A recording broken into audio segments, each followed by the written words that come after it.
महिलाएं भी देश की इकोनॉमी का अहम हिस्सा हैं। अब वो सिर्फ किचन और घर तक सिमट कर नहीं रह गई हैं। कई कंपनियों के बड़े पदों पर हैं, अपना खुद का बिजनेस कर रही हैं। फिर चाहे वो छोटा हो या बड़ा, महिलाओं का बड़ा तबका ऐसा है जो नौकरी पेशा है। साथ ही करोड़ों महिलाएं नौकरी की तलाश में हैं। ऐसे में महिला संगठनों और सिविल सोसाइटीज़ के दूसरे मेंबर्स का मानना है कि रोजगार से जुड़े इनिशिएटिव्स में या इंसेंटिव्स में महिलाओं की हिस्सेदारी बढ़नी चाहिए। फ्लेक्सिबल वर्क आवर्स सहित सपोर्टिंग इंफ्रास्ट्रक्चर देकर महिला वर्कफोर्स को सहूलियत दी जा सकती है। आइए आपको बताते हैं कि आखिर बजट में जो 2025 वाला बजट है उसमें महिलाओं के लिए किस तरह की उम्मीदें की जा रही हैं। महाराष्ट्र में ग्रामीण महिलाओं के साथ काम करने वाले संगठन प्रभु नायडू प्राइवेट लिमिटेड के डायरेक्टर ऋत्विका नायडू का कहना है कि पिछले बजट में महिलाओं के लिए 3 लाख करोड़ रुपए के बजट का आवंटन किया गया था। इस बार भी इसमें इजाफा होने की उम्मीद है। उन्होंने कहा कि बजट में इस बार रोजगार से जुड़े इंसेंटिव्स या फिर इनिशिएटिव्स, जो आप उनको कहें, फ्लेक्सिबल वर्क पॉलिसी के माध्यम से महिला वर्कफोर्स की भागीदारी बढ़ाने पर फोकस करने की जरूरत है। उन्होंने कहा कि बेहतर पब्लिक ट्रांसपोर्ट और समान वेतन महिलाओं को आगे बढ़ने में सक्षम बना सकता है।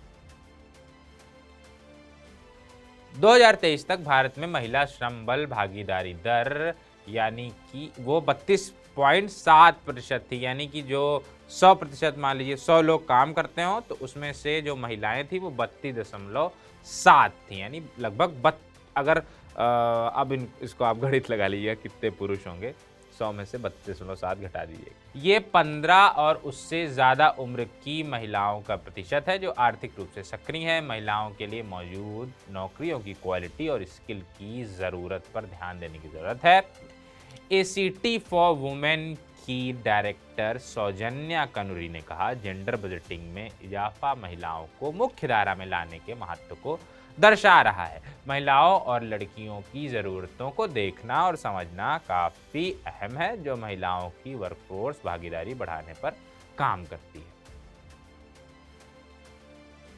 विमेन वर्ल्ड बैंकिंग की साउथ एशिया रीजनल हेड कल्पना अजयन ने कहा कि लखपति दीदी, पीएम स्वनिधि और मुद्रा योजना जैसे कार्यक्रम ग्रामीण और कम आय वाली महिलाओं को फाइनेंशियल इकोसिस्टम में भाग लेने के लिए लगातार सशक्त बना रहे हैं। उन्होंने कहा कि सिडबी यानी कि भारतीय लघु उद्योग विकास बैंक, CGTMSE यानी सूक्ष्म और लघु उद्यमों के लिए क्रेडिट गारंटी फंड ट्रस्ट और नाबार्ड जो बैंक है, ऐसे कई सारे पार्टनर्स के साथ क्रेडिट के क्षेत्र में हम देख रहे हैं कि महिलाएं जिम्मेदार उधारकर्ता, यानी कि यदि आप पुरुषों के मुकाबले महिलाओं को लोन देते हैं तो वो सही टाइम पे चुकाती हैं उनको, ऐसा उनका कहना है। कौन सी स्कीम चलाती है अभी सरकार?